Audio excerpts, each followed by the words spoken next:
तो तुम्हें जान के काफ़ी शौक लगेगा कि अगर मैं कहूँ कि एक मांगा लॉन्च हुई थी, सॉरी पब्लिश हुई थी 1999 में, और इतना फटा हो कि उसके रिलेटेड वीडियोस, उसके रिलेटेड चीज़ों को लेके लोग इतने क्यूरियोसिटी से जाते हैं कि पूछो मत, और वो आज भी इतना रेलेवेंट है। तो जी हाँ, मैं बात कर रहा हूँ नारुतो एनिमे की। तो इस वीडियो में मैं कुछ पॉइंट्स बताऊंगा जिसमें क्यों जिससे हमें पता चलेगा कि क्यों मेरे अकॉर्डिंग कि ये 3 पॉइंट के कारण नारुतो अभी भी रेलेवेंट है।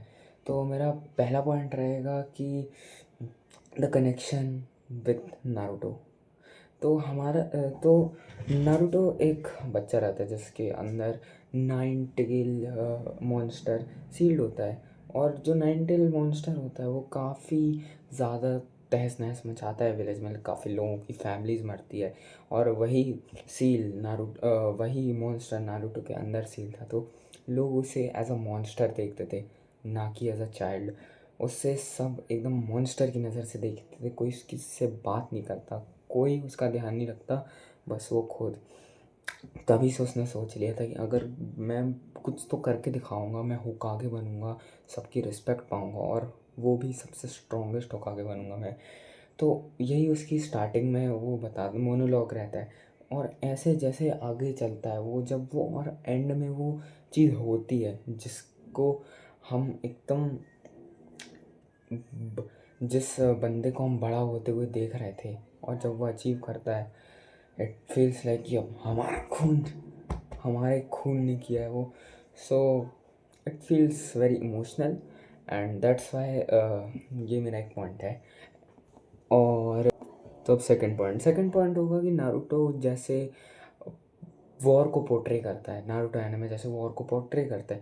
ज़्यादातर एनिमे में वॉर एक काफ़ी कूल चीज़ है, और वॉर नारुतो हमें बताता है कि कैसे जो हायर अथॉरिटीज़ रहती हैं वो बस अपने फ़ायदे के लिए, कि हमें एक दूसरे का लैंड चाहिए, मतलब हमें एक एरिया चाहिए, आर्मी चाहिए, हम उसको हराएंगे, हम पावरफुल बन जाएंगे। वो ये सब सोचने के चक्कर में वो ये नहीं सोचते कि उन जो विलेजेस के अपने विलेज के खुद जो बंदे हैं उनका क्या लॉस होगा, जो दूसरे विलेज के लोग हैं उनका क्या लॉस होगा, जो सोल्जर्स हैं, जो शिनोबीज हैं, उनका क्या लॉस होगा। But they don't give a fuck about them, they just start war. So इसका काफ़ी बड़ा एग्जांपल है नागाटो का। मैं तुम्हें थोड़ा सेटअप कर देता हूँ कि नागाटो का जो विलेज था वो काफ़ी छोटा विलेज था, और दो बड़े विलेजेस कि वो बीच में था।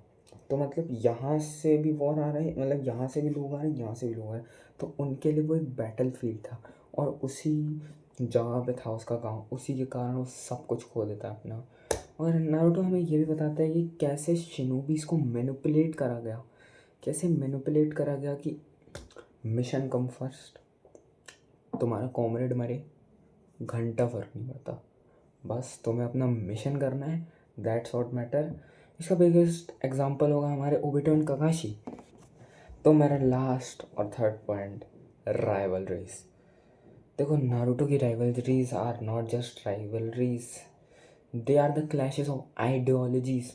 If we take example of Naruto and Sasuke, Naruto को स्ट्रॉन्ग बनना था सारे बॉन्ड्स बना के, वो फ्री होना चाहता था, वो मतलब बॉन्ड्स बनाना चाहता था, ऐसे ही वो पावर उसके लिए आती। But on the other hand सासके freedom और पावर को, सभी बॉन्ड्स को मिटा के बनाना चाहता था।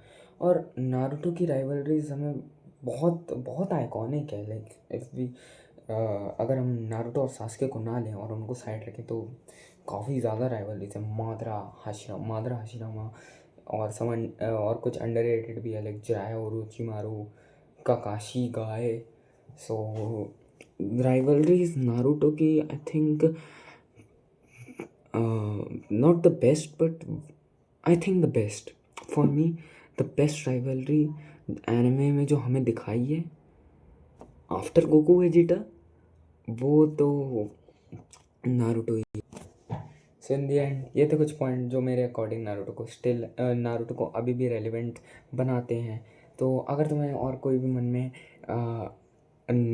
पॉइंट आए तो कमेंट में तुम लिख सकते हो, मैं पढ़ूँगा। Bye bye.